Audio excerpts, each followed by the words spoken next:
నమస్తే అండి, నా పేరు చంద్రిక. మా మదర్ పేరు ఉమాదేవి అండి. అన్కాన్షియస్ స్టేజ్లో తీసుకొచ్చాము మేము ఈ హాస్పిటల్కి. అసలు ఆ రోజు ఎలా ట్రీట్మెంట్ స్టార్టింగ్ అన్ని ఫెసిలిటీస్ ఇక్కడ ఉన్నాయని తెలిసి ఇక్కడికి తీసుకొచ్చాము. అలాగే ఇక్కడికి వచ్చిన దగ్గర నుంచి డాక్టర్ సపోర్ట్, లక్ష్మణ్ సార్ గారు కానీ, శరత్ సార్ గారు కానీ, భరత్ సార్ గారికి బాగా సపోర్ట్ చేశారు. అలాగే స్టాఫ్ అంతా మాకు ఒక ఐసీయూలో ఉన్నట్టు కూడా అనిపించలేదు. మా మదర్కి చాలా రికవర్ అయ్యారు. ఈ రోజు మళ్ళీ మేము ఇంటికి వెళ్తున్నాము. చాలా హ్యాపీగా ఉంది. థ్యాంక్స్ అండి అందరికీ, సపోర్ట్ చేసిన మీ స్టాఫ్ అందరికీ థ్యాంక్ యూ సో మచ్. నా పేరు దుర్గాప్రసాదరావు అండి. మా మిస్సెస్కి అన్కాన్షియస్ స్టేజ్లో ఉన్నప్పుడు తీసుకొచ్చాం. ఎందుకంటే బాగా ఆయాసం వస్తుంటే మాకు అర్థం కాలేదు. తీసుకొచ్చేటప్పుడు కూడా అంబులెన్స్లో తీసుకొచ్చామండి. చాలా భయం వేసింది.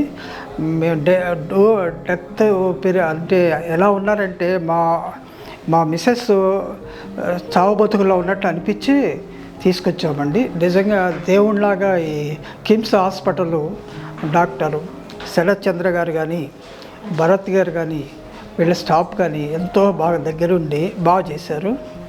రియల్గా మాకు కళ్ళమ్మ నీళ్ళు వస్తున్నాయి. ఇంత చేశారు,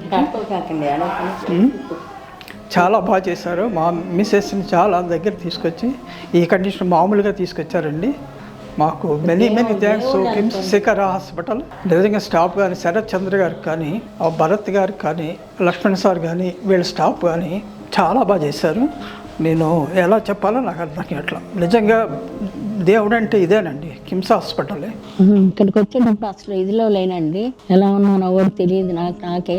డాక్టర్ గారు, శరత్ డాక్టర్ గారు, లక్ష్మణ్ సార్ గారు, వీళ్ళందరూ కూడా నా చుట్టూ అసలు తిన్నావా లేదా అని ఇంట్లో వాళ్ళకి లాగా ఇది చేశారండి. నమస్కారం అండి, నేను doctor Sarath Chandra, consultant nephrologist and transplant physician, KIMS Shikhar hospital. మనం ఈరోజు మన 61 ఏళ్ల ఉమాదేవి గారు అనే పేషెంట్ గురించి మాట్లాడదాం. సో ఆవిడ మన దగ్గరికి రావడానికి ముందు ఒక 3 days లూజ్ మోషన్స్ అయ్యి, తర్వాత ఏదో చిన్న గాలి తీసుకోవడానికి ఇబ్బంది ఉందని చెప్పి లోకల్లో కొన్ని హాస్పిటల్కి వెళ్ళినప్పుడు అక్కడ వాళ్ళు చూసి కిడ్నీలు పూర్తిగా పాడైనాయి అని చెప్పడంతో వాళ్ళు ఏం చేయాలో తెలియక మన దగ్గరికి రావడం అనేది జరిగింది. సో మన దగ్గరికి వచ్చేటప్పటికి పేషెంట్ చాలా క్రిటికల్ కండిషన్ లో ఉన్నారు. అంటే బీపీ నిలబడట్లేదు, బీపీ నిలబడడానికి మనం మందులు పెట్టాల్సి రావడం, గాలి తీసుకోలేకపోవడం, అంటే వెంటిలేటర్ మీద పెట్టాల్సిన పరిస్థితి రావడం, మూత్రం బాగా తక్కువైపోయి రక్తంలో కిడ్నీకి సంబంధించిన తేడా, అంటే సీరం క్రియాటిన్ అనేది 16 మిల్లీగ్రాముల కంటే పైకి వెళ్ళిపోవడం అనేది జరిగింది. ఇలా మల్టీ ఆర్గన్ ఫెయిల్యూర్ లో వచ్చిన ఆవిడని మనం కిమ్స్ శిఖర్ మొత్తం critical care team, pulmonology team, అలాగే మేము నెఫ్రాలజీ టీం అందరం కలిసి ఆవిడని 12 రోజుల్లో మనం CRRT అనే విధానం ద్వారా ఆవిడని స్టేబుల్ చేసుకోగలిగి, ఆవిడ ఎందుకు పాడేయాలి, కిడ్నీ ఎలా అయింది అనేది మనం పూర్తిగా ఎవాల్యుయేట్ చేసుకొని ప్రాణ అపాయ స్థితి నుంచి పూర్తిగా నార్మల్ చేయడం అనేది జరిగింది. సో దీనిలో ముఖ్యంగా మనం మాట్లాడుకోవాల్సింది CRRT గురించి.